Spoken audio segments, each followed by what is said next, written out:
Sejam muito bem-vindos, cinéfilos de sofá. Peguem sua pipoca de micro-ondas e vamos a mais uma sessão aleatória.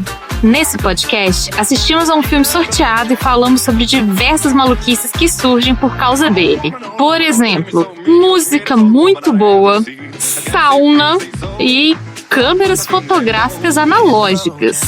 Bom, eu sou a Carol, a Pet Lady, e eu quero saber do Xi. Xi, o Japão é esquisito assim mesmo? Olha, você não viu nem metade. Nem te conto as coisas que eu passei por lá, mas isso fica em off. É esquisito mesmo, né? É esquisito. Maravilha. Tem coisa, não é só o jeito de falar também não, as frases que eles usam, algumas coisas que chocam e outras que não chocam, e por aí vai. Ô, Dudu, você tem algum nome aí na sua terra que vocês dão para aquele cheirinho que fica de terra molhada depois que passa uma chuva? Aqui em Minas é cheirinho de terra molhada mesmo. Não tem um nome específico, não. Tá legal. Mas existe uma palavra pra isso? Existe.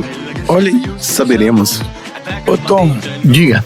ó, adivinha aí o que é? Que entra na água e não se molha. Não sei. É a sombra. Nossa, que inteligente. Diversões são muito bons, né? Muito bom, Diversões nossa. são bem legais.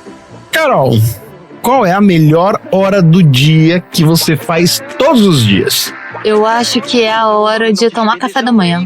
É a melhor hora do dia. Essa hora é boa demais mesmo. Essa hora é Nossa, muito boa. porque é bom não só pelo fator café da manhã, que sempre tem comidas deliciosas, mas tem sempre um gatinho sentado comigo, assim, do lado, sabe? Alguém que vai Aí eu tomar tomo café café da contigo. manhã com um gatinho, é muito bom. É muito bom mesmo. É isso, gente. Todo mundo devidamente apresentado e perguntado. E acho que agora a gente podia todo mundo entrar no nosso furgãozinho cheio de material de limpeza, né? Colocar uma fita cassete e ir embora falar desse filme.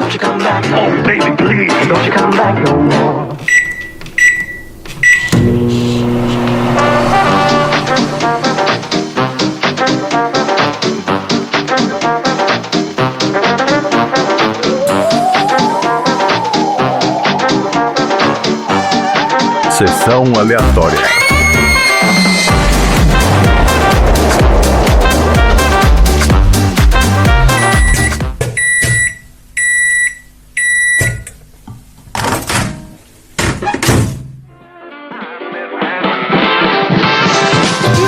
Muito bem, começando mais um episódio do Sessão Aleatória. O podcast mais rotineiro da Baixa Podosfera. Esse é o podcast preferido dos senhorzinhos que já têm uma rotina e simplesmente não estão mais afim. Porque aqui no Sessão Aleatória a gente fala sobre o drama da mudança. Por exemplo, a gente já falou sobre harmonização facial no episódio 58 de High School Musical.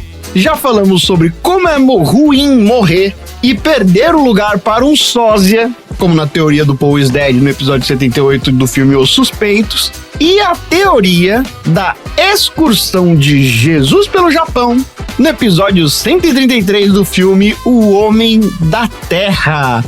E o filme de hoje é o filme Dias Perfeitos, um drama japonês que conta sobre os pequenos prazeres da vida e como o jovem faz de tudo para estragar.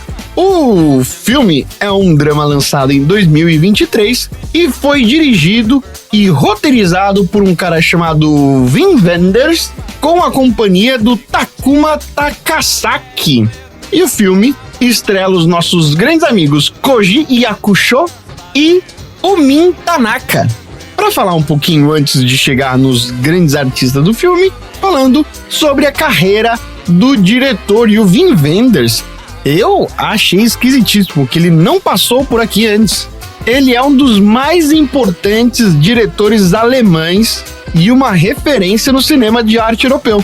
Ele ficou conhecido nos anos 70 e 80 pelo movimento do novo cinema alemão, e os filmes dele exploram sempre temas como solidão, o deslocamento, a relação entre a imagem e a memória. E dos filmes mais famosos do Wim Wenders estão o filme Paris, Texas, de 84, que venceu a Palma de Ouro em Cannes e se tornou um baita clássico. Tem o filme Asas do Desejo, de 87, que é um dos filmes mais icônicos sobre Berlim antes da queda do muro, e que acabou ganhando uma outra refilmagem hollywoodiana. Isso. E um outro clássico gigantesco do cinema, que é o Buena Vista Social Club, de 1999, que é um documentário sobre os músicos cubanos, que acabou fazendo um baita sucesso internacionalmente e que eu já tive a honra de assistir. Filmaço, Isso é hein? do caralho. Esse tem que ir pro Baldinho, inclusive. Aí, Olha aí, obrigado, olha aí. Carol. Poxa, filmão. Ó, e lembrando que documentário nunca caiu, hein? Documentário nunca caiu aqui. Pô, vai ter aí em BH, Carol, você tá sabendo? Oh, eu tô sabendo. Eu dei uma olhada porque fiquei doida pra ir, mas infelizmente não vai caber no meu orçamento. É caríssimo. Ah, tava caríssimo, é caríssimo, né? Foi um é tempão caríssimo. atrás também. Tudo bem, assim, eu fico esperando a próxima vez, que talvez até lá já tenha ganhado na loteria. Nós todos, né? Aí já vai ser possível ir. Não estou julgando, não tô sabendo, não. Mas até lá, Vai, Dudu, vamos. a gente não sabe se Vai eles que vão até estar lá aqui, alguma né? coisa acontece. Vai que acontece alguma coisa. Como é que tá a loteria? Onde é que tá? Quantos milhões? Não sei. Ué, qualquer milhãozinho aí que eu ganhar, eu já vou ficar muito feliz. Tá certo. E o Wim Wenders sempre se destaca pela paixão que ele tem pela fotografia e também pelos filmes do estilo de documentário. E ele já dirigiu filmes sobre o nosso brasileiro Sebastião Salgado, um filme chamado O Sal da Terra. E também sobre a Pina Bausch, que foi tema do Sessão Aleatória aqui, feito pela nossa queridíssima e maior professora de canto do mundo. Então, Os Dias Perfeitos chega com mais um exemplo da sensibilidade da estética que ele tem, que acaba sempre marcando e sendo um baita trabalho do cara. E agora vamos falar sobre os nossos grandes artistas do filme. Você viu ou não viu? Começando pelo queridíssimo Koji Yakusho, que é um dos maiores e mais renomados atores do cinema japonês. E ele é super conhecido pela versatilidade que ele tem em conseguir interpretar tudo quanto é tipo de personagem. Desde samurais até figuras contemporâneas, inclusive passando por animações. Fazendo colaborações com grandes diretores do cinema japonês, como o Kiyoshi Kurosawa, filho daquele, você sabe quem, e o Takashi Miike. E a gente não lembra, mas o Koji Yakusho fez uma cabeçada de filme da hora, tá? Começando pelo Babel, de 2006, que é o filme do Alejandro Iñárritu, onde ele faz um personagem envolvido na trama global. Eu lembro, bonzão. Ele fez outro filmaço chamado 13 Assassinos, que é um épico samurai dirigido por Takashi Miike, onde o Yakusho faz o líder do grupo de guerreiros que se une para derrotar o Lorde. Tem outro filme que passa-se o tempo, né? Ele acaba se tornando um pouco mais esquecido, que é Memórias de uma Geisha, É bom também. que é um drama histórico baseado no best-seller do Arthur Golden, onde ele faz um dos personagens que influencia a trajetória da protagonista. E pra terminar com A Cura, de 97, um dos primeiros filmes que conseguem lançar ele ao estrelato, que é um thriller psicológico dirigido pelo Filho do Homem, onde o Yakusho interpreta um detetive investigando uma série de assassinatos estranhos que envolviam hipnose. Em 96 tem aquele Dança Comigo também. Tem também. Foi feito... que teve até uma refilmagem com o Richard Gere, que é uma merda. É isso aí. Mas esse Dança Comigo é legal. A refilmagem é terrível. É terrível. O original é realmente muito bonito mesmo. Muito Exato. bonito. Aqui eu vou aproveitar e vou colocar no baldinho. Valeu, Dudu. O Dança Comigo original. Original, por favor. né? Obrigado. Mas eu acho assim, só que um corte, a gente podia, talvez, aí os donos do podcast pensar nisso, a gente tem um baldinho ruim, a gente tem um baldinho só pra filme ruim, sabe? Tem, é o que vai pro Cinema Eca, pô. Não, então tá. No cinema época não faz filme ruim. Desculpa, é verdade. Os filmes incompreendidos. Isso, mas eu acho que podia ter um baldinho trash, que a gente coloca tipo assim, filme do Nicolas Cage. Você tem vergonha de admitir que você gosta? O pior é que já teve, né? Já tem. Ah lá. O pior é que foi exatamente esse, né? Aí tem que chamar a Carol pra gravação. Mas isso é ótimo, se você quiser, pode jogar. Vou pensar sobre isso. Mas, vocês assistiram um filme chamado 11 de Setembro? Não. É um filme que, segundo a sinopse do IMDb, fala 11 cineastas de diferentes países dirigem curtas-metragens com suas visões sobre os atentados do 11 de setembro de 2001.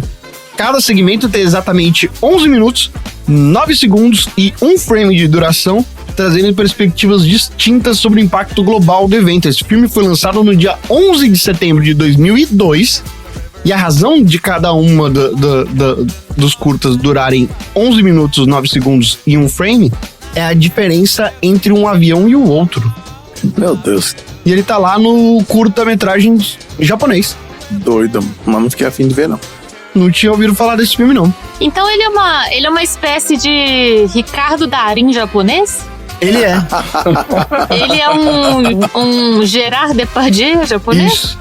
Sim. Ele é um Javier Bardem japonês? Ele é o Rio Grande japonês.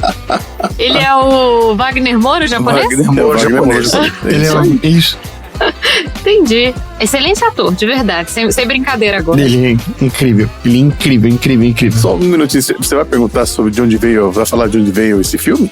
É porque o Tom fala só depois, sei lá quanto. Como que ele assim? fala isso. tá. Sei lá quanto que ele coloca isso aí. Ah, não, vou falar sim, pô, que isso, sou o dono do bagulho. Quero poder subir a cabeça. E falando sobre o Min Tanaka, porque esse bloco aqui do Vinho no Viu é muito difícil porque grande parte da maioria dos filmes dos atores são estreantes no cinema. Mas o Min Tanaka não. O Min Tanaka é um renomado dançarino e ator japonês, conhecido pelo seu trabalho no Butô. Eu não sei o que é Butô. O que é Butô? Um tipo de dança. Ah, tá bom. E por sua presença marcante em filmes de época, principalmente de samurais. Um dos filmes conhecidos dele é o Samurai ao Entardecer, que é um filmaço, drama de época indicado ao Oscar de melhor filme estrangeiro, onde o Min Tanaka faz um personagem-chave na vida do protagonista. Tem outro, este também é brutal, 47 Ronins, que é uma superprodução hollywoodiana estreada por quem? Keanu Reeves. Ken Reeves. Baseado na lendária história dos 47 Ronins do Japão feudal. E outro que o nosso querido amigo Randy Maldonado vai amar, que é os 3 filmes da trilogia Samurai X. E principalmente no O Inferno de Kyoto, que é uma continuação da adaptação do live action do famoso mangá, onde ele interpreta um mestre do estilo de luta tradicional. Mas vocês já assistiram um filme hollywoodiano chamado Dívida Perigosa? Não, tem cara de... Parece que sim, pelo título sim. Ele tá na Netflix, inclusive. É um soldado americano preso no Japão. Após a Segunda Guerra Mundial, entra no mundo do crime organizado ao se envolver com a Yakuza, enfrentando desafios e perigos inesperados.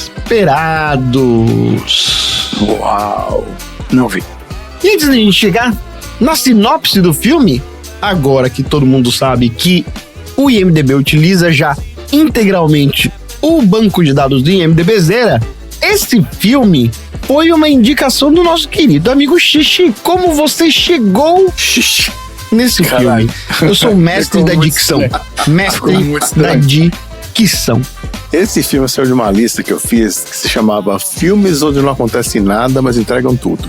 Isso é verdade. Que é um filme que não acontece basicamente nada. Você vai acompanhando, e quando você vai ver, você tá tão entretido ali, né, dentro do filme que você acaba adorando. Nossa. E essa lista tinha Encontros e Desencontros, que é um filme meio, né, polêmico, e tem gente que odeia, tem gente que ama. Curiosamente no Japão também. Também. Medianeiras, Buenos Aires na Era do Amor Virtual. Excelente. Muito bom. Muito legal. E um outro japonês chamado Meu Nome é Shihiro. E é mais ou menos na mesma época desse filme que a gente vai ver hoje. Aí saiu Dias Perfeitos, que eu adorei. Maravilha. Medianeiras é um filme pra mim à parte. Eu amo. Encontros e Desencontros pra mim é um filme... Eu gosto, ok. Eu assisti, beleza. Eu assisti uma vez só e gostei. Então Não isso. vejo razão para as pessoas utilizarem camisetas relativas a esse filme. E esse outro que o Chi falou, eu nunca assisti não. Meu Nome é Chihiro, tá na Netflix, assistam lá, é bonitinha. Da viagem? Não, é outra Chihiro. depois da viagem, quando ela voltou. Ou essa Chihiro aprontou, né? Enfim, assistam. Chegando no sinopse do MDB, o Hirayama concilia o seu trabalho como zelador dos banheiros públicos de Tóquio com sua paixão por música, literatura e fotografia. A rotina dele é lentamente interrompida por encontros inesperados que forçam ele a se reconectar com o seu passado. Faz sentido? Sim. Esse é o IMDb? Esse é o do IMDbZera. Pô, legal. Agora o IMDbZera. Eu também achei bem extenso, bem detalhado, encaixou. Vamos lá, mas eu tenho a minha própria sinopse, que é a seguinte. Hirayama leva uma vida simples e metódica em Tóquio. Ele trabalha como faxineiro de banheiro público e segue uma rotina super rígida e tranquila, acordando cedo, ouvindo fita cassete de rock clássico, cuidando das plantinhas, tirando foto de sombra e paisagem urbana com a sua câmerazinha analógica. A rotina dele se repete dia após dia, sem grandes variações, e ele parece estar de boas com isso. No trabalho, o Hirayama é um cara mega discreto e muito eficiente, de poucas palavras, com seu colega mais jovem, o Takashi, que não entende a disciplina do Hirayama e o jeito reservado dele. À noite, o Hirayama lê livro antes de dormir, repetindo o ciclo que acontece na manhã seguinte. Só que a rotina dele, meticulosamente construída, começa a ser interrompida quando um evento inesperado coloca em xeque o seu isolamento emocional. Primeiro, ele cruza o caminho da sua sobrinha, que chega sem aviso e reacende algumas memórias e relações que ele tinha deixado para trás. Depois, pequenos gestos de gentileza e encontros casuais fazem com que ele seja forçado a interagir mais com o mundo ao seu redor. Aos poucos, esses eventos começam a levantar questões sobre o seu passado e as escolhas que o levam à vida solitária, sugerindo que tem mais coisa por trás do seu Hirayama. E aí, ele se vê diante da necessidade de confrontar aquilo que há muito tempo ele preferiu ignorar. A interação com a sobrinha e as mudanças inesperadas na rotina o fazem perceber que sua paz talvez não seja tão impenetrável assim, seu Hirayama.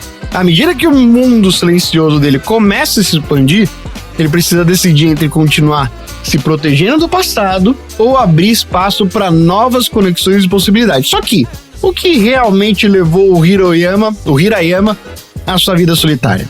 E essas respostas só vão vir se você assistir o filme. Às vezes nem assistindo. Isso que eu ia falar. E é isto o filme. O que vocês acharam? Achei muito bonito o filme. De verdade, achei a fotografia linda, as cenas são lindas, mas ele, às vezes, me dava a sensação um pouco melancólica. O Hirayama, a solidão dele, apesar de ter os momentos de felicidade, dele encontrar a satisfação na rotina, na repetição dos atos e tudo, também me dava uma sensação melancólica de isolamento, sabe? E isso me deixa um pouco desconfortável, assim. Apesar de ter coisas muito interessantes também, né? Eu acho, por exemplo, o lance das fotos muito legal. Das fotos analógicas, né? É outro ritmo de fotografia. É outra forma de ver a vida, é outro jeito de conseguir esperar as coisas acontecerem. E isso é muito diferente do que a gente vive. Então, de modo geral, eu gostei bastante do filme. Achei muito bonito mesmo e muito diferente. Muito legal, muito legal. Você, Dudu? Eu também percebi uma certa melancolia no filme, mas diferente da Carol, eu achei que é uma melancolia mais pro lado bom, porque ele tá ali, mesmo que ele esteja isolado, ele não é solitário assim, porque ele quer. Se quando ele quer, em vários momentos do filme, ele interage com outras pessoas, ele vai no bar, ele vê a moça cantando, ele interage com pessoas. Então, assim, não tem essa questão de, eu sou solitário. Assim, ele vive sozinho, ele tem a vida dele, mas ele está satisfeito com aquilo ali. Então a gente vê que ele tem um passado, né? E ele desapegou desse passado. Deu uma merda lá para trás, e ele desapegou desse passado, que era um passado, e aí eu acho sim que era mais melancólico pro lado ruim. Ele tinha problemas ali, e aquela vida, provavelmente aquela vida acelerada e várias coisas. E o que ele faz? Ele se isola para ter uma vida simples, né, com um trabalho digno, né, e aí a gente vai vendo ali que esse filme ele repete, né, os dias, são 5 a 6 dias que vão passando ali. A maioria dos dias são iguais, mas aí você tem que alguns ter aquela quebra, né, da rotina dele. Tanto com a questão do cara se demitir, e aí ele tem que trabalhar à noite, limpando os banheiros no outro turno, e a questão da sobrinha também. Que a sobrinha estava indo pro mesmo lado. Ela vive com a família ali teoricamente tóxica, e ela quer conviver com o tio, aquela vida ali mais sóbria e mais simples, né? Então, assim, é bem interessante, assim, eu gostei muito dele. Maravilha. X, você já tinha visto? Por isso você indicou? Sim, eu tinha visto e, assim, o filme me fez ficar muito introspectivo, assim, sabe? Eu fiquei muito pensativo assistindo o filme, várias lembranças, assim, do tempo que eu morei no Japão, coisas da minha vida também, então me identifiquei muito com o Hirayama, né? Então, nesse sentido dele ser um cara que ele decide, tipo, não, eu vou viver assim, eu não quero que ninguém diga que o jeito como eu devo viver, eu não vou me dobrar aí as expectativas dos outros, ninguém vai me dizer como é que eu devo fazer para ser feliz e coisa e tal. E ele assume isso e ele toma controle das coisas que ele consegue controlar para poder ter um pouco de paz, né? Porque no fundo é isso que ele busca. Ele busca sempre estar ali controlando a respiração, né? O mundinho dele, porque o passado provavelmente é muito doloroso ainda, né? E eu lembro de terminar o filme e ficar ouvindo aquela música da Nina Simone, mas assim, me veio uma coisa, né? Ver ele naquela cena final no carro, tentando entender aquelas emoções que ele estava sentindo, as expressões. É um filme que eu não estava esperando nada e realmente terminei o filme meio pensativo, né? É um filme que eu recomendo para quem tem interesse em saber como é que é a vida no Japão, um pouco tal. Tem muita coisa da cultura japonesa nesse filme que é interessante. Legal, Joey, legal mesmo. Eu já tinha ouvido falar muito bem desse filme. Era um desses que sempre tive muita vontade, só que é daqueles filmes difíceis de encontrar pra assistir, então na cabeça sempre aparecia outro e dava prioridade pra esse. Mas assim, eu preciso agradecer, eu acho que eu assisti um dos melhores filmes que eu já assisti na minha vida. O quê? Olha aí. Porque esse filme é sensacional do começo ao fim. Eu gosto muito de filmes que as pessoas não falam muito. Nossa. Então o começo do filme, onde a coisa tá muito retratando o que é a vida dele, e ele é um cara que não precisa fazer isso, então as ações vão acontecendo e o filme vai passando e é aquilo ali. Você vai aprendendo a conviver com o seu Hirayama. E beleza, seu Hirayama é aquilo ali. E aí você entra na vida do cara. Você fica imaginando como é que vai ser o dia dele, aí é o próximo dia dele, aí é o próximo dia dele, aí é o próximo dia dele. E ele tal. E acho que essa paz da rotina de alguém que consegue enxergar o prazer nas coisas pequenas é uma coisa fantástica, né? O cara que consegue ter essa virtude de conseguir vislumbrar o que é bom, que não precisa ser algo gigante para ser bom, que não precisa ser um grande evento, e que você consegue ter prazer e satisfação nas pequenas coisas, na rotina, nesses pequenos prazeres do dia, como o banho, como a foto, como a música certa na hora certa. Beber água gelada. Você reparou isso? Como o prazer que ele tinha de beber aquela água gelada? Exatamente. Cara. E ele tinha uns prazeres, assim, que tem uma coisa muito bonita nisso que vocês estão falando, que é o prazer de você estar sozinho na sua própria companhia. Exato. E isso é difícil, esse é um prazer que é delicioso. Você se aguentar, né? Exatamente, quando você chega no seu nível de autoconhecimento, de entendimento do que você gosta, que você faz as coisas sozinho, as coisas que você quer fazer, e é muito prazeroso, porque a sua companhia é ótima. Tem um ditado francês, eu não sei de quem que fala que se você se sente só quando você tá na sua própria companhia, você tá mal acompanhado. Então é isso, assim, ele se sentia completo indo tomar água gelada dele, ele se sentia completo ouvindo a música, andando de bicicleta, cuidando das plantas, indo pro trabalho cedinho, tudo isso, assim, é uma rotina que não tinha nada de errado, tava tudo bem ali. O que não quer dizer que ele era feliz, né? Porque a gente sente em vários momentos que, tipo, ele não bebia bebida alcoólica, até ele ver aquela dona do bar que ele provavelmente tinha alguma paixão ali. Ele tinha um interesse nela. Com um outro cara abraçado. Aí ele foi lá e bebeu, fumou. Entendeu? Tem pequenas coisas, né? Provavelmente depois de anos, ele né, sabia que ele não fumar, bebia e tal. Provavelmente depois de anos, né, ele voltou a ter esse baque aí. Então essa paz, essa felicidade dele é muito tênue, assim, então... É uma coisa interessante, assim, porque talvez tenha esse lado de uma solidão triste, que a gente não sabe qual que é o passado dele, porque quando ele conversa com a irmã dele, dá pra ver que ela fala assim, então quer dizer que você limpa banheiro mesmo, né? É uma coisa meio assim, você tá nesse caminho ruim da sua vida e tal. Então ele tem essa solidão que é triste, e ele tem uma parte da solidão que é interessante também, né? Também tem um lado bom. E a escolha de não revelar nada, eu acho fantástico, porque isso deixa o filme mais mágico, né? Porque se você soubesse, por exemplo, que ele brigou com o pai dele, ou que ele, sei lá, o pai dele tentou fazer alguma coisa ruim, ou ele teve uma crise de pânico. Não interessa pra gente, assim. Não interessa o que Porque aconteceu. a menina fala, né, interessa. que ela ia terminar como tal pessoa. E, tipo assim, alguém, por exemplo, que morreu, não sei. Né? Então, assim, a sobrinha, né? Então, é alguma coisa mesmo no passado ali obscura que realmente traumatizou ele a ponto de desconectar da família. Eu achei o filme lindíssimo, assim. Lindíssimo, lindíssimo, lindíssimo, do começo ao fim. O Wim Wenders já era um cara sensacional, e eu não esperava que o filme fosse dele. Eu achava que fosse um filme japonês.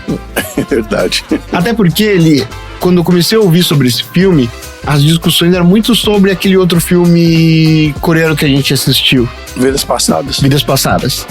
Isso.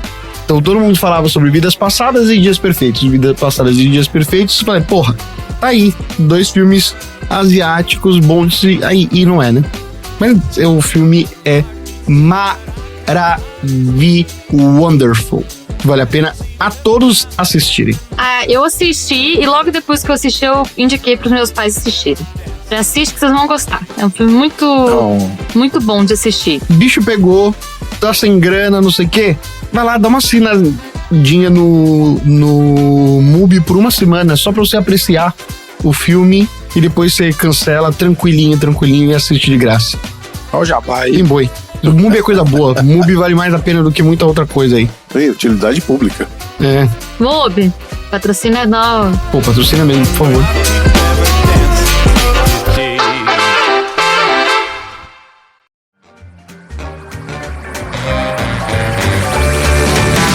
Vamos falar sobre questões do filme, falando sobre a idealização dele, como é que ele surgiu no nosso colo.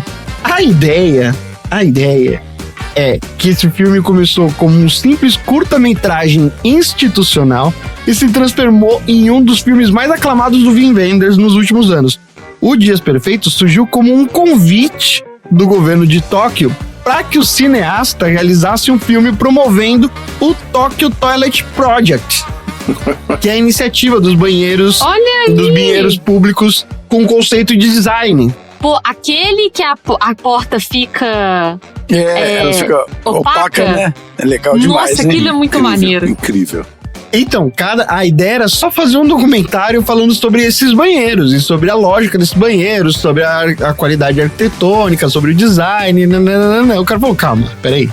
E aí o projeto envolveu arquitetos renomados que buscavam mudar a percepção das instalações de um banheiro público numa grande cidade. E a ideia era conseguir buscar a possibilidade da percepção dessas instalações, tornando elas mais seguras e mais acessíveis. E aí o começo do filme é só sobre isso, né? Ele trabalha tendo esse banheiro aqui, aí depois ele vai num outro, o outro é um outro ambiente, com outro conceito, todo temático. A explorar o tema, o Wenders percebeu que havia ali uma história mais profunda que dava pra contar. Ele estava mega fascinado pela rotina meticulosa dos funcionários encarregados pela manutenção dos banheiros e decidiu expandir a ideia original e transformar essa ideia de um curta num longa-metragem. Assim, o trabalho foi encomendado pelo governo, mas se tornou uma reflexão poética sobre o que é a vida cotidiana e a busca por um significado nas pequenas coisas. Só que apesar de ser um dos cineastas alemães mais renomados, o Wenders não fazia um filme de ficção no Japão desde 1991, quando ele fez o filme Até o Fim do Mundo. E para garantir a autenticidade desse filme, ele trabalhou com uma equipe totalmente japonesa, incluindo o roteirista Takuma Takasaki, que ajudou ali a adaptar os diálogos e as situações para que o filme soasse mais genuíno, mais japonês. Além disso, o Wenders optou também por rodar o filme completamente em japonês, sem inserir nenhum personagem estrangeiro, o que é algo incomum para os diretores ocidentais que filmam em outros países.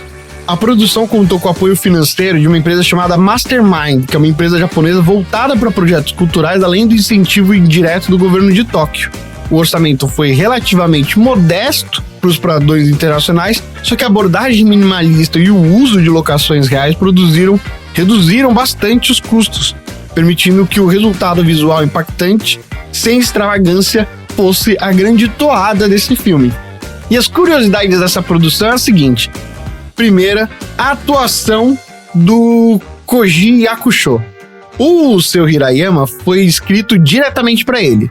O Wim Wenders falou: eu quero fazer um filme onde eu vou criar um papel para o Koji Yakusho, e esse cara é o seu Hirayama. O Koji Yakusho, como eu falei antes lá, ele é um dos atores mais respeitados no Japão, e o Wim Wenders já gostava muito do trabalho dele há décadas. Declarou que se o Koji não quisesse fazer o papel, não ia ter filme. E aí, para se preparar, o Yakusho passou um tempo ali acompanhando também os faxineiros da cidade, observando os movimentos deles, o comportamento deles, como é que eles faziam, como eles cuidavam, a rotina deles, etc. Um dos desafios maiores foi conseguir interpretar um personagem que fala pouco. Então, como grande parte do filme é quieto, o Yakusho precisou transmitir emoção apenas com gesto sutil e expressão facial, que é muito difícil. O ator revelou ali que estudou bastante a forma de como pessoas solitárias interagem com o ambiente ao redor dele para conseguir criar uma postura reservada, mais serena do seu Hirayama. Todos os banheiros mostrados no filme fazem realmente parte do Tokyo Toilet Project. E eles foram projetados por alguns dos mais importantes arquitetos do Japão, incluindo caras como, vocês conhecem bem, né? O Tadao Ando e o Shigeru Ban. As filmagens desses locais exigiram um planejamento super rigoroso, porque os banheiros estavam em uso normal pela população, então eles não pararam de atender só por causa do filme. Em alguns casos, a equipe teve apenas só algumas horas para conseguir gravar antes que os espaços fossem reabertos ao público. O Wenders optou por um estilo de filmagem quase que documental, utilizando a iluminação natural sempre que possível e evitando movimentações exageradas de câmera. Muitas das cenas foram capturadas sem que os figurantes soubessem que estavam sendo filmados, o que ajudou a criar um realismo maior dentro do filme. E a trilha sonora é fodida e desempenha um papel super importante na construção da identidade do protagonista. O seu Hirayama escuta músicas como a Patti Smith, Velvet Underground e o Lou Reed, que são ícones do rock alternativo nas décadas de 60, 70 e 80. Essas escolhas não são em vão. O Wenders usou as canções para refletir a nostalgia e a interioridade do personagem, além de criar um contraste entre a rotina dele silenciosa e os sons que acompanhavam ele durante o seu pequeno universo. E, curiosamente, o Koji Yakusho teve também liberdade para sugerir outras músicas que ele achava que fazia sentido com o personagem. O próprio Wenders, que é um grande amante da música, selecionou músicas que marcaram sua juventude, criando também uma espécie de trilha sonora pessoal compartilhada entre diretor e protagonista. O roteiro dos Dias Perfeitos tem uma abordagem super minimalista, pouquíssimos diálogos, e essa escolha foi bem intencional. O Wenders queria que a narrativa fosse contada mais visualmente, sem a necessidade de fazer explicação verbal. Tô pegando isso ali, tô fazendo aquilo ali, vou fazer o quê? Aí explica tudo de novo. Como resultado, a atuação do Yakusho e a composição dos planos se tornaram ainda mais essenciais para transmitir a emoção e a passagem do tempo. E para garantir que cada cena tivesse a carga emocional que precisava, o Wenders e o diretor de fotografia, um cara chamado Franz Lustig, passaram semanas planejando todos os enquadramentos das cenas e explorando locações que dessem valor à luz natural e à arquitetura de Tóquio, para conseguir ressaltar a dinâmica da grandiosidade da cidade. O filme estreou em 2023 no Festival de Cannes e recebeu uma ovação de pé de quase 10 minutos. A crítica internacional elogiou principalmente a direção delicada do Wenders mais uma vez e a atuação do Koji Yakusho, que acabou levando o prêmio de melhor ator no festival naquela época. O Rotten Tomatoes deu uma das notas mais altas que eu já vi enquanto a gente estava na sessão aleatória. Deu 90% pro cara, com crítico exaltando a sensibilidade do filme, e no Metacritic deu 80 de 100. Caramba! Falando que esse filme é realmente uma aclamação universal. O que os críticos disseram é de que a atuação do Koji Yakusho foi sublime e uma das mais impressionantes da carreira dele, O Wim Wenders foi elogiado por retornar à sua melhor forma, sendo comparado ao auge dele nos anos 80, e de que a fotografia naturalista da trilha sonora e a trilha sonora, cuidadosamente escolhida, foi apontada como um dos principais elementos para a experiência emocional do filme. E aí, o sucesso em Cannes fez com que Dias Perfeitos fosse selecionado como representante do Japão no Oscar de 2024, do Japão e não da Alemanha. Ouviu, Emília Pérez? Não, eu ia mandar essa quando você falou assim, é um filme estrangeiro gravado no idioma original e tal. Eu já ia mandar, tá ouvindo, Emília Pérez? Como é que você faz? Na categoria de melhor filme internacional, algo incomum para um filme dirigido por um cineasta estrangeiro. Ouviu, Emília Pérez? O filme Humildão custou apenas 5 milhões de dólares e acabou superando os 15 milhões de dólares, com destaque para as audiências maiores no Japão, na Alemanha e na França. E apesar de ser um filme mais artístico, a performance comercial dele foi muito bem. Especialmente na França, onde o Wenders tem um baita público, e no Japão, obviamente, onde a abordagem contemplativa ressoou com o público local, onde fez a divulgação do Tokyo Toilet Project voar. O filme gerou um aumento gigantesco na curiosidade dos banheiros públicos de Tóquio e acabou se tornando atração turística na cidade. E o Koji Yakusho consolidou ainda mais a reputação dele como um dos maiores atores do Japão. O longa foi apontado também como um dos maiores trabalhos da história do Wenders em década, sendo comparados com outros clássicos que eu falei aqui, como o Paris, Texas e o Buena Vista Social Club. E é isso, gente. Borinha pro troféu aleatório? Bora!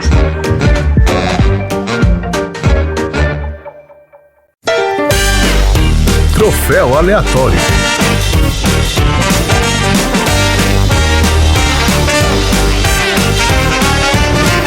Troféu aleatório, o prêmio mais importante dentre todos os prêmios, Sim, senhor. com uma explosão de sentimentos que é igual ao quê, Carol?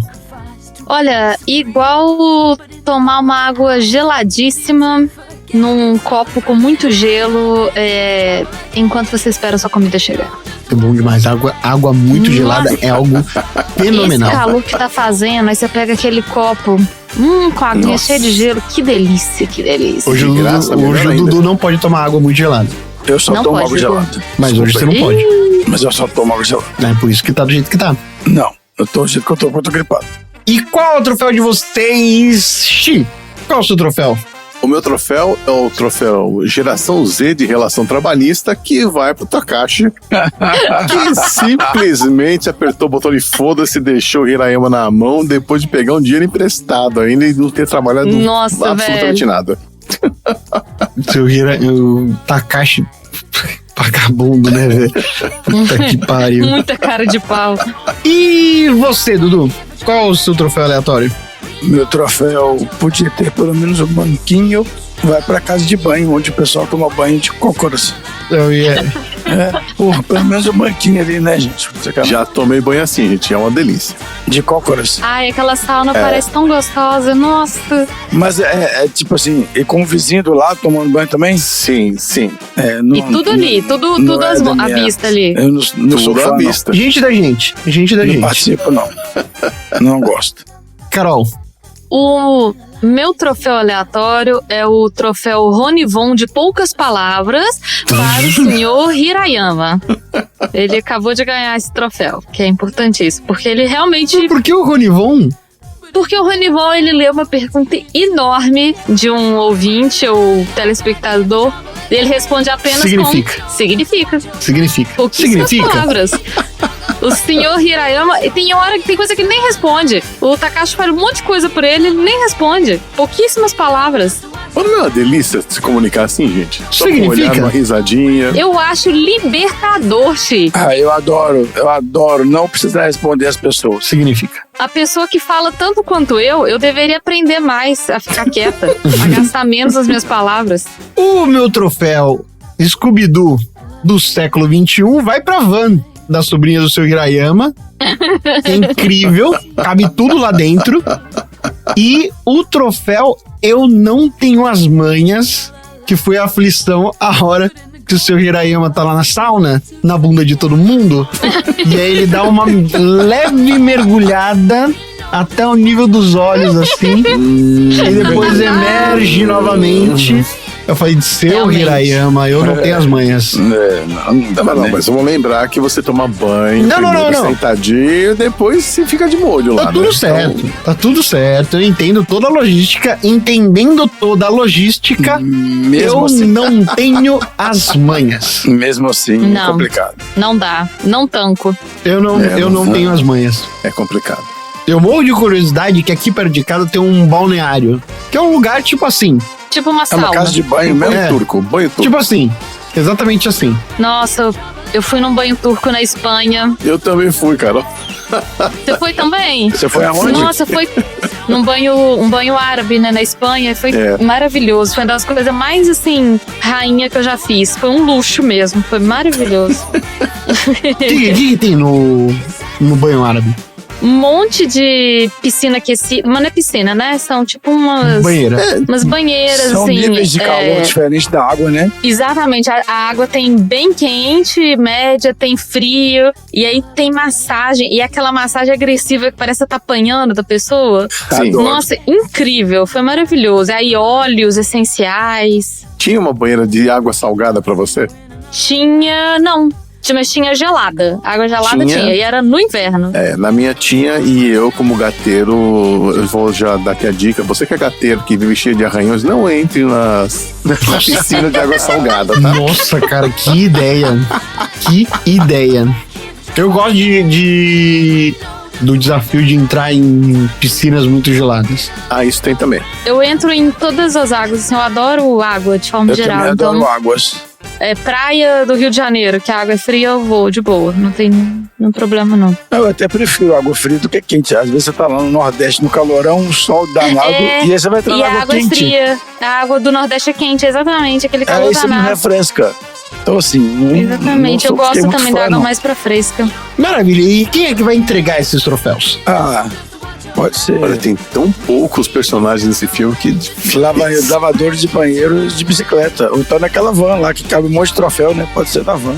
Podia ser criancinhas perdidas no banheiro também. A criança perdida. Eu acho que eu criança vou perdida é escolher, foda. na verdade, a Patti Smith pra entregar o troféu. É uma boa Olha. entrega. E tinha outras músicas boas também, gente. Nossa, tinha É uma tanta baita trilha música. sonora. Esse filme é uma Cantora. baita trilha sonora. Exatamente. Maravilha. Antes da gente ir pros nossos assuntos aleatórios, que é o top dos tops, aquela playlist gostosa na fita cassete, alguém tem algum recado? Quem tinha recado era você, né? Agora ninguém, da Marina e você. Agora ninguém tem recado. Eu tenho recado. Eu sempre tenho recado aqui pra dar. Uma pergunta retórica, né? Um recado que eu tenho aqui é você, Fox Branco, placa GDF, que está estacionado perto da casa do seu Almiro, é melhor você tirar o carro daí, porque ele vai chegar e ele ficar bravo e ele vai furar seus 4 pneus. Presta atenção, hein? Seu Almiro é pesadíssimo. Ô, produção, eu posso dar um recado? Você é a dona disso aqui. Olha aí. Recado. Eu gostaria de convidar a todos os ouvintes, os aleatórios, gateiros, a conhecerem a minha nova marca. Você pode entrar aí no seu Instagram agora, @pegaprabrincar. E é a minha loja de produtos de gato. Gente, é gatificação, é brinquedo, caminha, tapete, tudo pensado pro bem-estar do seu gatinho. Vale muito a pena, conheça a minha loja. Qualquer dúvida, você me procura lá no Instagram, ThePetLadyBH, pra gente trocar uma ideia, mas eu tenho certeza que vocês vão gostar. Isso aí. Produtos Olha aí. feitos por quem conhece. É isso aí. Exatamente. Futuramente patrocinando Sessão Aleatória. Tomara que a gente chegue nesse ponto. E com o patrocínio do Pega Pra Brincar, vamos para os assuntos aleatórios da semana.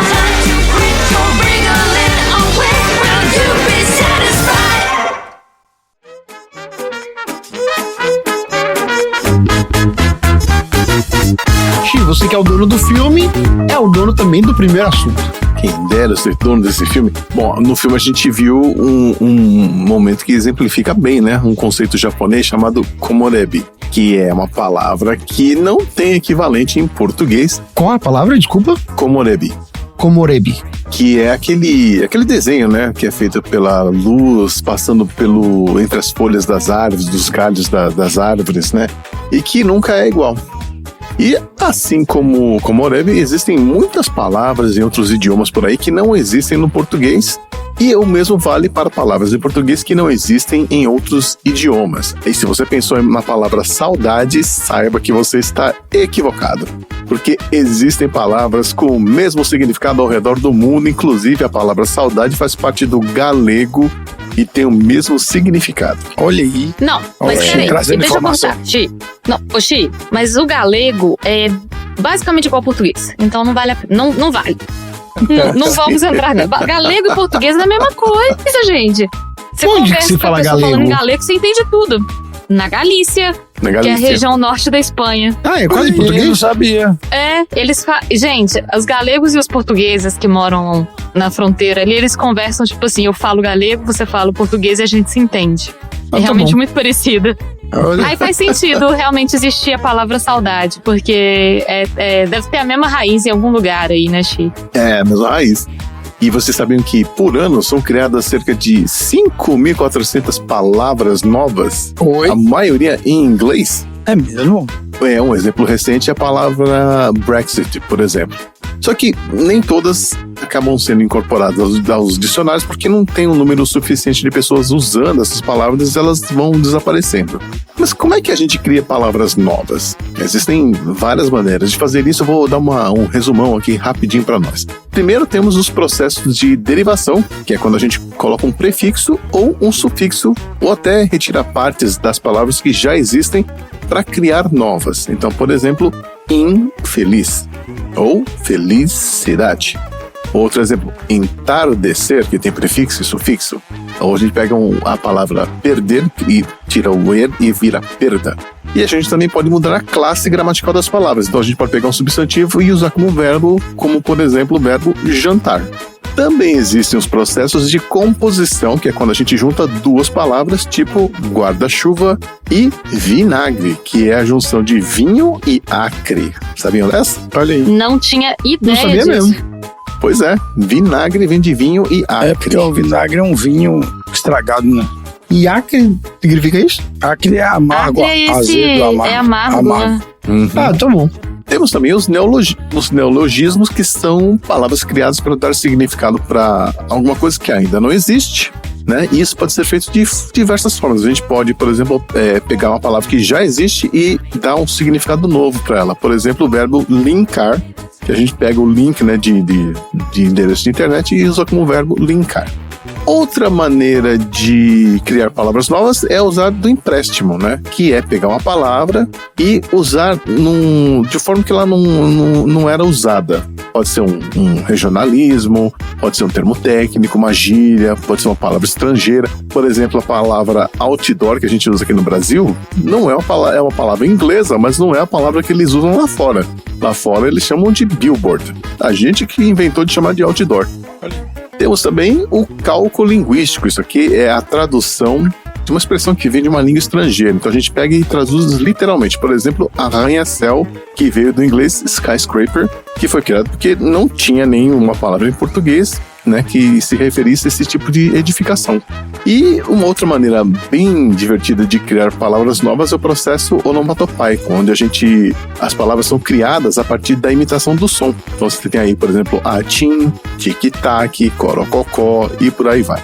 Mais ou menos nessa praia, a gente tem também a eponímia, que é o processo de atribuir um nome próprio para alguma coisa, pessoa, ou usar o nome de uma pessoa ou alguma coisa para designar uma outra coisa. Então, por exemplo, Alzheimer, que a gente pegou o nome do cara que descobriu a doença e batizou a doença. Cheddar, que é da região lá, que é onde foi criado o queijo, vira o queijo cheddar. Da cidade Champanhe. de Cheddar. Só pode ter cheddar com a etiquetinha produzido na cidade de Cheddar. Exatamente. E cheddar não vem em embalagens plásticas para você apertar, não. Não.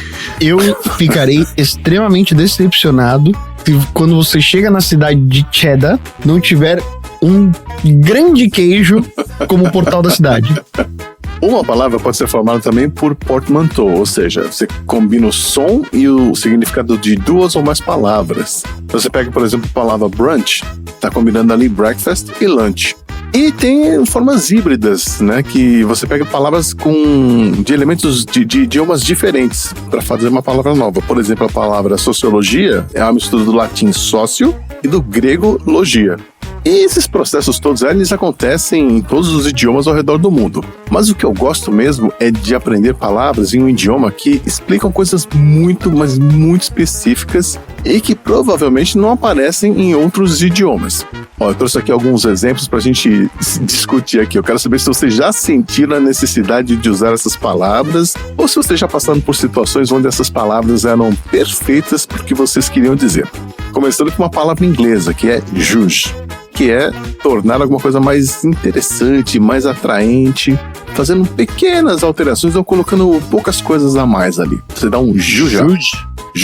Então, se você vai dar um juge up num visual seu, por exemplo, você pega um lencinho amarelo e coloca no bolso ali. Você dá um juge up. Ah, jujada. Jujada. Eu tô sempre dando uma jujada. Você tá falando sério que existe isso? Mas você usa essa palavra, juge? Eu nunca ouvi falar essa palavra na minha vida. Eu só descobri que eu era um praticante do juge. É tipo dar um tchan? É, dá um tchan, exatamente. Ah, dá um tchan, olha tem aí. um equivalente. Dá um pans. É uns tchuns. Um tchuns. Dá um tchan no bereculeco. Outra palavra aqui, ó, do persa, que é taraf, que é quando você aceita a hospitalidade de alguém pra não ofender o anfitrião. Ah, tá bom. Você não quer comer a comida, mas o cara botou a comida lá, você come. Sabe esse tipo de coisa? Então você dá um taraf. Já passaram por isso? Não, eu evito comer na casa de outras pessoas se eu não sei o que vai ser servido. Já tomei um chá muito ruim pra não ofender a senhorinha lá que me serviu. Credo, Deus me livre. Acho que mais Eu não consigo disfarçar. Quando eu não gosto da comida, quando desce mal. Então eu prefiro evitar e eu sempre pergunto o que vai ser o jantar, porque senão eu prefiro não ir. Ó, um termo italiano aqui, ó, sprezzatura. É quando você fica estiloso sem esforço nenhum. Ah, euzinha. Sprezzatura. Então, Ah, meus gatos. Gato tem sprezzatura. Mas você conhece Total. alguém que tem sprezzatura? diz o Tom que tem, né? Eu tenho. É o tom, com certeza. Tem gente que consegue, né? Bota qualquer coisa no curso. Nossa, Tem gente isso que é consegue, elegante. é ótimo. Caraca, meu. E mais uma aqui, ó. É sundoku, que vem do japonês. E é aquele ato de você colocar um livro em cima do outro livro, em cima do outro livro, em cima do outro livro. Você nunca lê os livros, mas você vai empilhando eles. Olha aí, eu tenho isso. Você tem sundoku? Eu tenho sundoku. Precisa ser uma pilha? Ou pode ser um do Precisa. lado? Se for um do lado, Precisa. sou eu. Não, eu tenho Do lado pilha. você vai botar Eu na coloco estante. pilha, É. que ocupa. Não, mas na estante não vale, ué. Na estante ele tá guardado lá, tem que ser ou um em cima do outro mesmo, na cabeceira da mesa, da cama, né? Não, aí eu só deixo sempre um Kindle e um livro. Um Kindle e um livro. Tô sempre lendo 2 livros. Bom, como a gente pode ver, até dá pra explicar essas palavras aí usando frases longas, tá? Mas é tão mais legal quando uma palavra consegue sintetizar tudo isso, né? Tem uma em espanhol que eu acho muito interessante. Posso contribuir? Pô, manda. Talvez não seja assim, nossa, que puta palavra, mas eu acho interessante, que é trasnochar. Trasnochar. Que é ficar acordado a noite inteira, virar a noite. Trasnochar, muito bom. Trasnochar. E é uma palavra só, é tudo junto. Eu acho muito curioso que tem uma palavra pra isso, assim. E é super adaptável pro português, né? Você trasnochou hoje? Eu trasnoitei hoje. É engraçado, né? Eu acho engraçado essa palavra, eu gosto dela. Pô, mas e se a gente criasse algumas palavras novas que não existem em português? Mas aqui em português existe tresnoitar, o verbo mesmo. Existe? Tresnoitar? Existe. Verbo Oh, não sabia. transitivo direto e indireto, tresnoitar. E significa Não, virar a noite também? Virar à noite. Olha aí! Aprendi, eu achei que era uma coisa só Olha aí, de pode espanhol, usar, então. Por que é tresnoitar? Ué, Tom, Não, eu entendi, mas Tresnoitar. por que tresnoitar? tem também uma variação chamada transnoitar, que pode ser também Transnoitar é utilizado. bom porque você tá atravessando, Passar a noite beleza. sem dormir. Isso, Transnoitar acho que vem ou daí. tresnoitar. O tresnoitar Eu acho que provavelmente foi... transnoitar faz mais sentido. Mas o tresnoitar existe e o transnoitar também. Falando nisso, vocês usam o termo tresdonte? Como? Tresdonte. Porque tem ontem, anteontem e tresdonte. E Vocês não, usam não, isso? não. É aqui eu falo anteontem. A gente vai falando assim, Anteontem. anteontem. Não, porque tem um É. ontem, anteontem, mas e se for o terceiro dia? Anteontem. De 3 dias atrás. Anteontem, que fala em BH, fala assim. Eu não sei de onde eu vi isso. Desde que eu me entendo por gente, eu falo assim. É igual tataravô, que na verdade é bisavô, trisavô, tetravô, petavô. E aí todo mundo fala tataravô. Eu trouxe aqui algumas situações que eu acho que todos nós já passamos e reconhecemos. Eu queria que vocês pensassem, ajudassem a criar uma palavra em português para descrever elas, que a gente não tem nenhuma no momento, tá? Então a primeira é, eu preciso de um verbo que explique aquele ato de você colocar uma faca com o cabo apoiado na beirada da pia e a lâmina suja para dentro da pia, mas no ar, sem contato com nada, porque a gente não sabe se vai usar ou não. Ah, é porque talvez você vai comer de novo. Exatamente. Talvez você vai fazer um segundo sanduíche. Pode ser faquear. Faquear. É exatamente isso. Faquear? Mas aí parece que você tá espetando alguém. Pia faquear. Tem que ser alguma coisa do tipo esperar e faca. Não é difícil? Difícil criar palavras, né? Então, peraí. Pia esperar. Tem que ser Não, alguma mas coisa assim. Mas ele não tem a faca. É verdade. Essa hora pedindo pra vocês criarem isso é sacanagem, né? E apoiar é bom. Pia apoiar? Pia apoiar. Pia apoiar. Pia apoiado. Porque pode ser com colher também, por exemplo. Você comeu um brigadeiro. Ah, eu faço isso também. E aí você vai comer mais depois? A colher geralmente cai. Porque o cabo da faca é mais pesado, né? Tá pia apoiado Mas ali. aí é o pia apoiar. Tá apoiado, beleza. Pia apoiado. Uma outra situação aqui, ó. Sabe aquele ato de você bater as duas mãos lá nas coxas na hora que você fala, bom, tá na hora de ir embora. Ah, sei qual que é. Todo tá mundo tarde, faz né? isso. Tem nome? Não tem, por isso que eu tô trazendo aqui. Ah, tá bom. Vamos botar o nome pra esse gesto aí, essa batidinha. Bom, Emborar. Coxa anunciar. Como é que é? coxa, não sei. Coxa anunciar. Coxa anunciar. Coxa anunciar. Porque você tá anunciando que você tá indo embora. Bateu Você na pode coxa. levar qualquer coisa, né? Você tá coxa Pronto. anunciando. Muito bom. Coxa Falou, anunciar. gente. Coxa Puta anunciei. Outra aqui, ó. Aqui eu tô precisando de um substantivo, tá? Que é pra descrever a situação, aquela situação na qual você tá num lugar, e aí você vê que tem alguém que você conhece, mas não conhece tão bem assim, não, um amigão e tal, e aí você evita olhar pra essa pessoa pra não ter que falar com um oi pra ela. Nossa, direto. Mas não é verbo? Pode ser verbo também. Isso pra mim a gente chama de dar um perdido, né? É. Mas não é, então. não é um... Dar um perdido, disfarçar. Não é que não explica exatamente a situação, né? Isso é uma boa.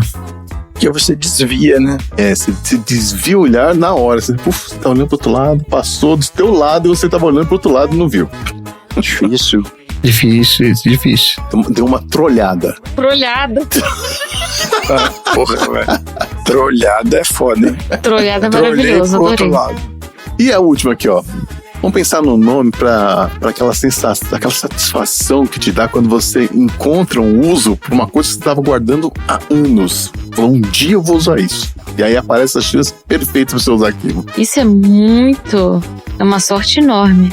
Eu tinha um negócio pra segurar celular que eu guardei por quase 10 anos. Porque não serviu no carro que eu comprei. Depois de 10 anos apareceu uma chance de usar e ele encaixou direitinho no lugar que eu tinha que prender. E ficou lá. Eu preciso de um nome pra isso. Qual que é essa sensação? É a sensação de... De tipo alívio, Finalmente. Finalmente, né? Não acredito, valeu a pena. Consegui, eu tava Finalmente. certo. Finalmente o carregador do celular. Finalmente é barra demais. Finalmente. Porra, finalmente. Top. Finalmente. Finalmente o copinho lá que eu também nunca usei. Então vamos Poxa. rever aí. Vamos rever as palavras. Então Finalmente. Pia apoiar, Pia apoiar. E apoiar. pia apoiar, finalmente. Finalmente. Isso. Como é que é o outro colchão É. que é A trolhada, quando você... trolhado? É ótimo. Trolhada. Isso. O coxa anúncio. Coxa anunciar. Verdade. Coxa anunciar.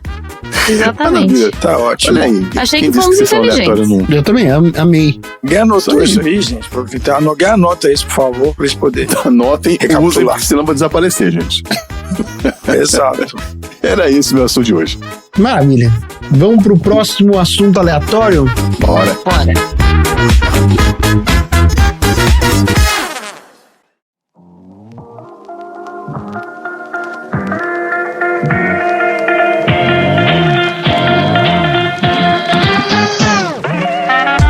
Dudu, pra conseguir liberar você e as corujas. Qual é o assunto da semana? Como o filme mostra pra gente, né? O Hira, eu vou chamar ele de Hira, nosso amigo Hira, ele tem um fascínio pelas sombras, pelas trocas de luzes, né? Ele até chega a brincar com as sombras ali, né? Pra meio que distrair aquele cara que tá com um câncer terminal ali. Então eu vou falar sobre o teatro de sombras. Maneiro. O teatro de sombras, o Pinche, é uma arte muito antiga. Oi? Pinche, você tá respondendo. Tá bom, desculpa aí. É uma arte antiga de contar histórias e de entretenimento que usa bonecos de sombra. E as imagens produzidas pelos bonecos podem ter diversas cores e outros tipos de detalhes. Muitos efeitos podem ser alcançados através da movimentação, tanto dos bonecos quanto da fonte de luz. Um marionetista, que é aquela pessoa que controla marionetes, ou que faz marionetes, ele pode fazer as figuras parecerem andar, dançar, lutar, acenar com a cabeça, cantar e até rir. Essa arte é praticada por grupos em mais de 20 países, e o teatro das sombras é uma velha tradição. Tem uma longa história no sudeste da Ásia, especialmente na Indonésia, Malásia, Tailândia e Camboja. Também considerado uma arte antiga na China, na Índia e no Nepal. E conhecida no Ocidente, né, da Turquia, Grécia até a França. É uma forma popular de entretenimento tanto para crianças quanto para adultos em muitos países ao redor do mundo. E existe a tese, né, de que a primeira manifestação teatral da humanidade foi por meio de sombras, né? Teriam sido projetadas pelo movimento corporal dos homens das cavernas, iluminados pela luz do fogo e ampliadas na parede, né? Então, enquanto eles comiam ou contavam histórias e suas façanhas ao redor da fogueira. Algumas enciclopédias afirmam que o primeiro teatro de sombra surgiu na China, onde um imperador chamado Wu Ti ordenou a um mago da corte que ressuscitasse a sua bailarina favorita, trazendo-a de volta do reino das sombras. E caso o mago não tivesse sucesso, ele seria decapitado. Ou seja, a ocasião ali, né, obrigou ele a, estando com a vida em risco, né, ele utilizou da imaginação e fez da pele macia de um peixe a silhueta da falecida bailarina. E no final da tarde, ele armou uma cortina branca contra a luz do sol no jardim do palácio e apresentou a bailarina ao imperador. Se é uma pessoa que não tem esse tipo de criatividade, já era, né? Então, assim, o cara ele criou um negócio para não morrer, né? O pedido do rei, imperador, né? Não, a bailarina morreu, traz ela de volta, se vira aí. Você é mago, né? Você não é o magão aí? Pois é. É complicado. E aí, com movimentos graciosos e ao som de uma flauta, ele fez a bailarina dançar aos olhos da corte. Acredita-se, essa é meio que uma fábula, né? Acredita-se que foi assim que surgiu o Teatro das Sombras, né? E talvez venha aí a tradicional denominação ocidental de sombra chinesa desse gênero de teatro. E brincar com as sombras é algo permanente no cotidiano de muita gente, esteja ou não fazendo teatro, né? Explorar a própria sombra permite que qualquer pessoa conheça mais sobre o seu corpo. Essa experimentação faz com que ela explore diferentes movimentos corporais e muitas vezes ampliando o seu repertório de possibilidades, né? Então, assim como a lenda chinesa, em outros países do Oriente, as figuras também foram e ainda são feitas com pele de animais, como cabra, camelo, cavalo, búfalo e boi. Então, depois de raspadas e secadas e pintadas de forma a ficarem quase transparentes, elas eram habilmente trabalhadas com lâminas e tintas. Então, a luz para projetar essas silhuetas nas apresentações era fraca e trêmula, proveniente da chama de uma lamparina a óleo. E essa combinação delicada das refinadas figuras com a luz exigia que as figuras fossem colocadas em cena de forma a ficarem coladas no tecido para serem vistas. Na maioria das vezes, as projeções eram feitas durante a noite, na rua ou em salas próprias para esse tipo de apresentação. O teatro de sombras ele é considerado patrimônio cultural intangível no mundo, tamanha a sua relevância histórica, principalmente na história chinesa. E essa arte nasceu durante a dinastia Han, há mais de 2.000 anos, e desenvolveu e se aperfeiçoou nas dinastias Tang e Song. No teatro de sombras contemporâneo, a importação cultural da Europa foi fundamental para a transformação em uma arte popular no Ocidente. Olha isso! Um dos vários pintores que estudou a sombra como processo da reprodução foi o francês Etienne Silhouette. Olha aí. O nome era por causa dele? Sim. Ele Mentira! tinha Silhouette, exato. Porra! Aí Silhouette vem do nome dele, olha só que legal. Então ele teria iniciado o estilo de pintar a la Silhouette, que são desenhos e traços de perfil na cabeça do modelo executado, seguindo a sombra projetada, dando uma forma do rosto.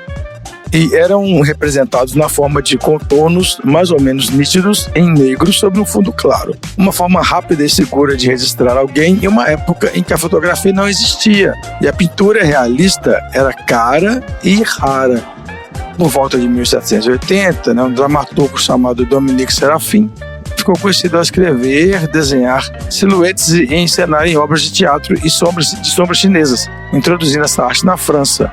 Na virada do século XX, enquanto o mundo da ciência global conquistava o controle da eletricidade por meio das revolucionárias ideias do Tesla, e do Thomas Edison, artistas e cientistas estudavam maneiras de captar e reproduzir imagens e sons. Então, através do teatro das sombras e aparatos ópticos, como lanterna mágica, conseguiram movimentos de figuras apresentando-as em exposições e pequenos teatros, como o Cabaret Chat Noir francês, que por aproximadamente 10 anos apresentou uma variada programação para os parisienses, tornando-se um ponto de encontro para os amantes das artes.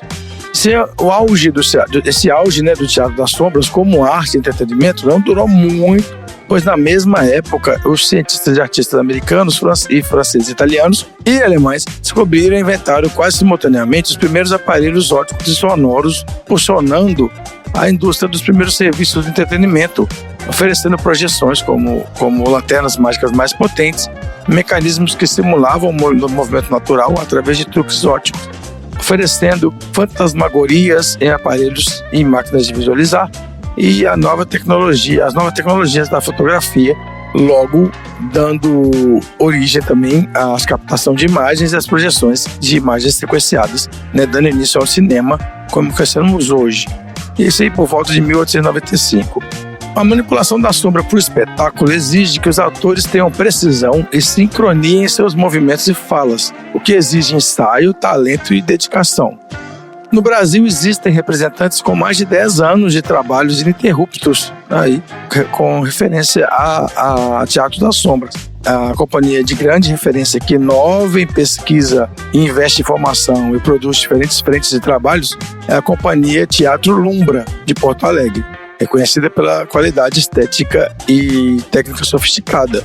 Também se destacam no cenário cultural a companhia Karagolsk, de Curitiba, que atua desde 1955, a companhia Quase Cinema, que encena na rua e promove o festival na cidade de Taubaté, em São Paulo, a companhia Luzes e Lendas de São Paulo, capital, que investe na acessibilidade e pedagogia, a companhia Cia Luminato, que faz a parte da nova geração dos grupos que pesquisam essa linguagem. Na Argentina também tem sombristas famosos, como, por exemplo, Gabriel Von Fernandes, que atua e constrói teatro e ministra oficinas. Eu lembro que em Belo Horizonte, quando tem aquele festival de teatro de rua, vão os argentinos fazer esses bonecos de sombra, essas apresentações. Seja qual for a solução a ser utilizada, a sombra nos coloca diante do mistério e de incluir o mistério também em nossas criações. E é algo necessário para sabermos que o desconhecido faz parte do criativo. O teatro de sombras ele é bem interessante e é uma técnica milenar que vai passando de geração por geração, como qualquer forma de arte e de teatro também. Ela precisa ser preservada e apreciada. E é esse o meu assunto aleatório. Muito doido. Deixa muito legal, não sabia que era... Vocês chegaram a assistir já Teatro de Sombra? Não. Nossa, eu nunca bem assisti, legal. mas é lindo, né? Lindo, porque os caras realmente, os atores ficam ali escondidos, e misturam com o cenário, e fica mesmo só as figuras. Dificílimo. Só as figuras ali, e a sincronia é incrível, é muito legal. Com a música e tal, é bem interessante. Eu vi só nesses X Factor, esses programas assim que às vezes tem. Mas é bem bonito mesmo. Maravilha. Vamos pro próximo assunto aleatório? Bora!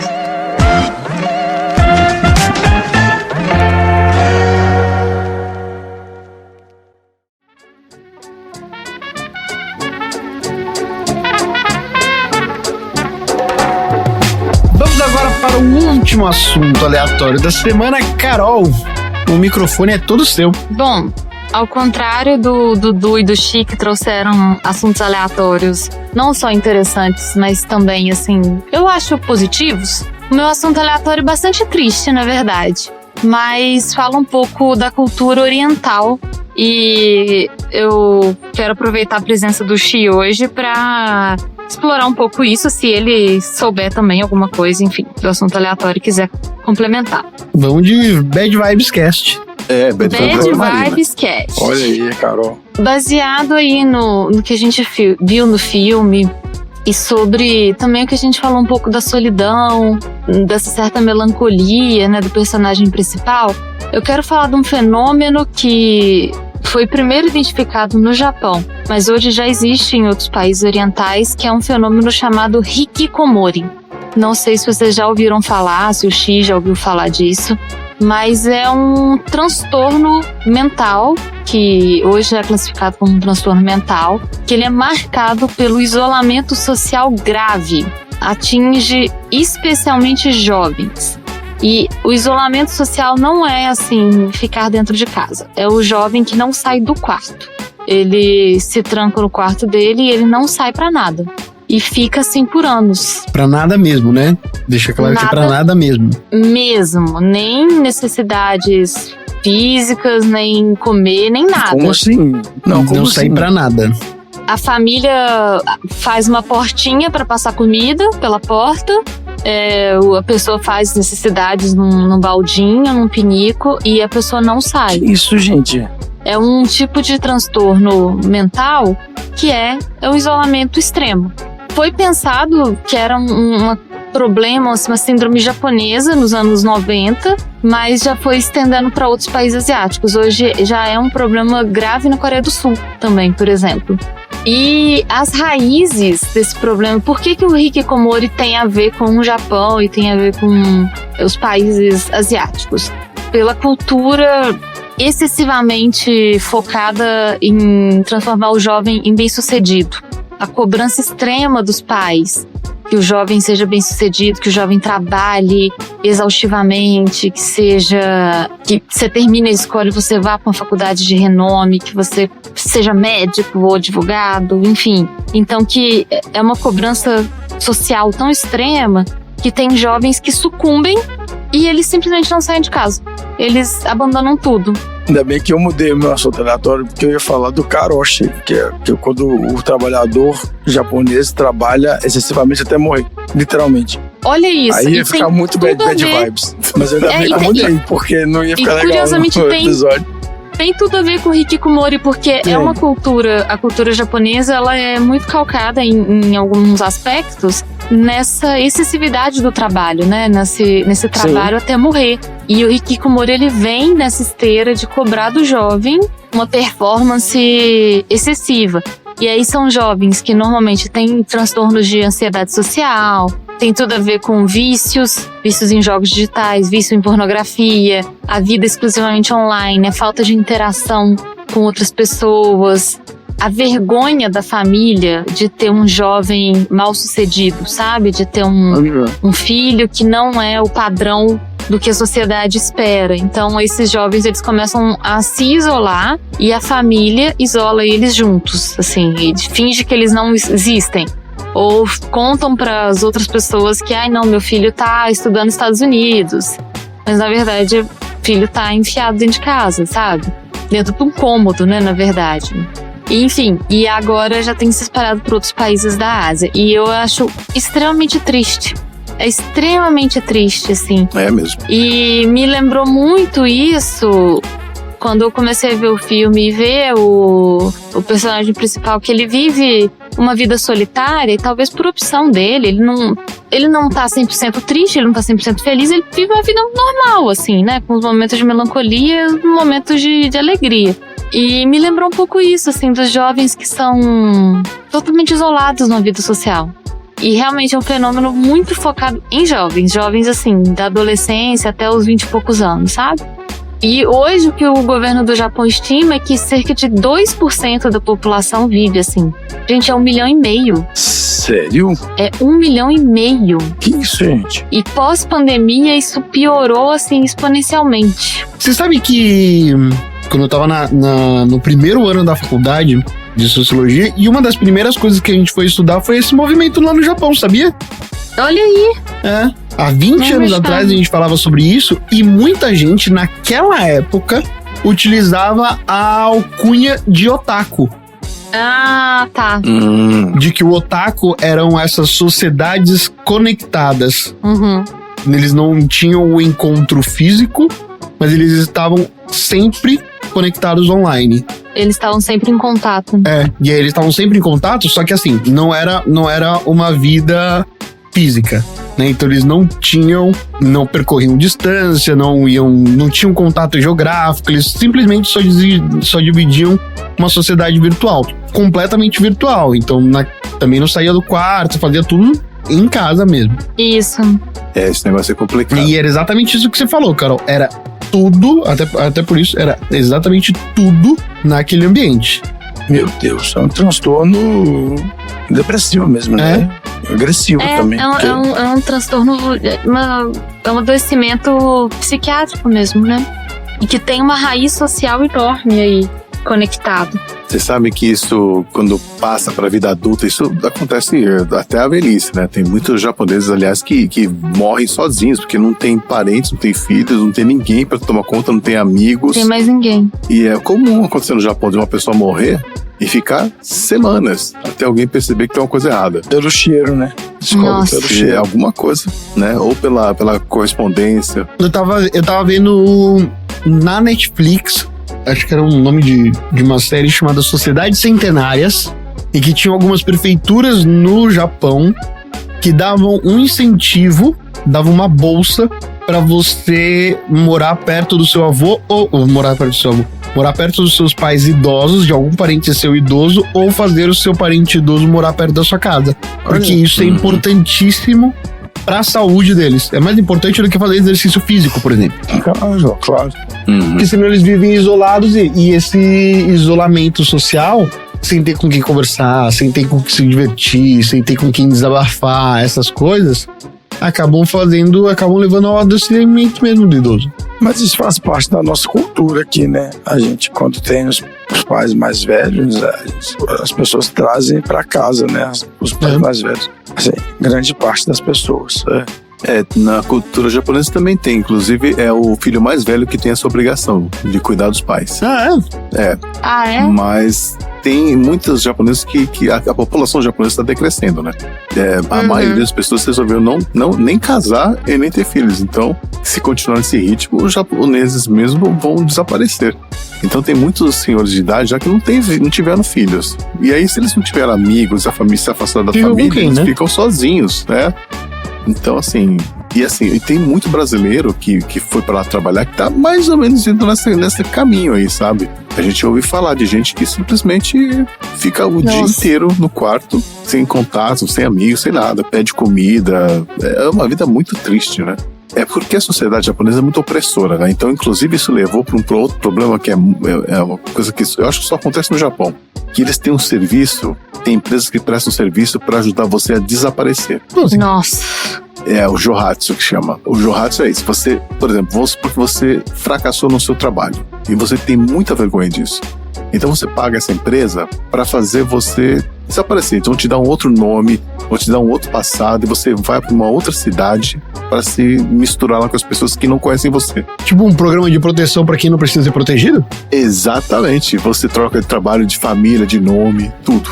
Lá no Japão eles encaram, né, o fracasso mesmo, né, como uma desonra, né, um negócio meio... A sociedade não aceita, né, a pessoa. Tem até o cara mesmo falando, não consigo olhar pra minha esposa mais, pros meus filhos, porque eu fracassei, porque eu não consegui isso, aquilo, e simplesmente somem. Gente. Entendeu? É bem complicado. Precisamos de mais psicólogos no Japão. É um valor, né? O valor da vergonha é um bagulho muito grande, né? A gente lida melhor com a ideia do que é um fracasso do que um sucesso, né? Assim, eu acho que a gente tem um leque maior, né? Do que é isso. sei lá, você tem redes de apoio, pessoas que te apoiam e que te conversam e tá tudo bem. Então, lá não tá tudo bem, né? Você fracassou, você não vai... Você tem que se sentir envergonhado. Ser bem-sucedido novamente, você não tem a segunda chance, parece. E aqui não, aqui a gente acolhe, né? Na maioria das vezes a gente acolhe, né, as pessoas. Por isso que eu acho que muitos descendentes japoneses pensam o que eu penso também, que assim, a gente tem muita coisa que a gente o brasileiro deveria aprender com o japonês. Por exemplo, a seriedade no trabalho, compromisso, dignidade, sabe? Respeito aos mais velhos. Senso de comunidade. Mas também o japonês poderia aprender muito com o brasileiro, que é levar a vida de forma mais leve, sabe?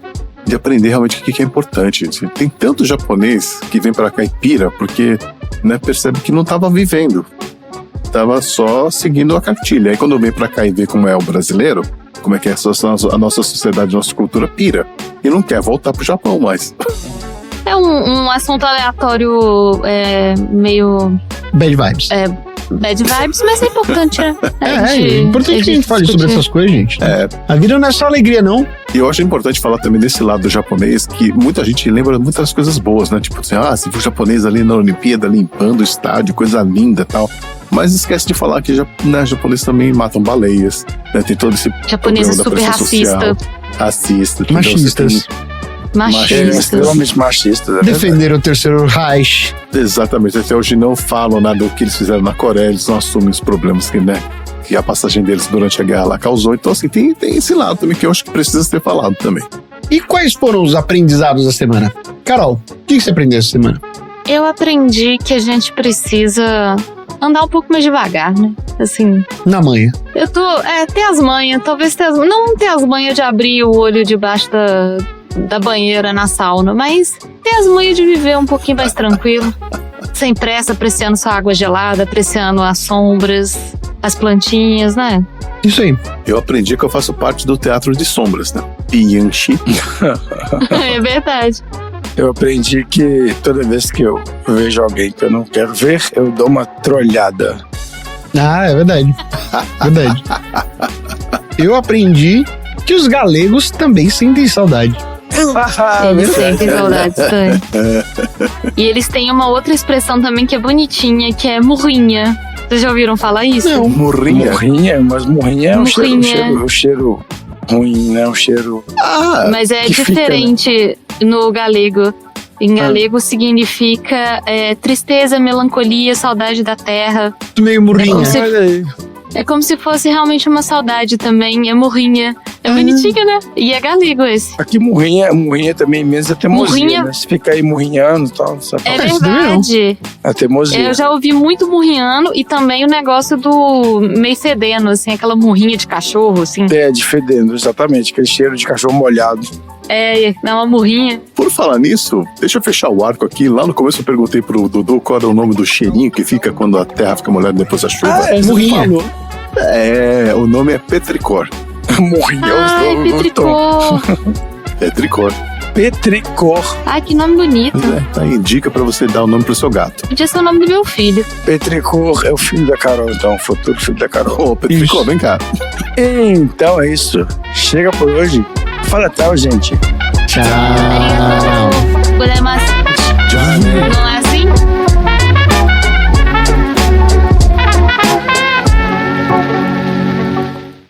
Fim das... Oi. Tá rouco mesmo? Tô gripado.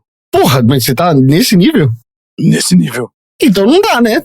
Por que não dá, velho? Tá me ouvindo, não? Não. Claro que tá, ué. Tô falando, tá me ouvindo. Eu tô me ouvindo. O Dudu tá parecendo aquelas velhas fumantes. Sabe aquela velha do vídeo dos cítricos? Vocês já viram esse vídeo? A velha dos cítricos? Eu gosto dos cítricos. Este programa é patrocinado pela Pega Pra Brincar. Aqui você encontra tudo pro bem-estar dos seus gatinhos. Acesse o Instagram @PegaPraBrincar e confira todos os nossos produtos. A gente entrega pra todo o Brasil. Pega Pra Brincar. Bonito pra você, perfeito pro seu gato.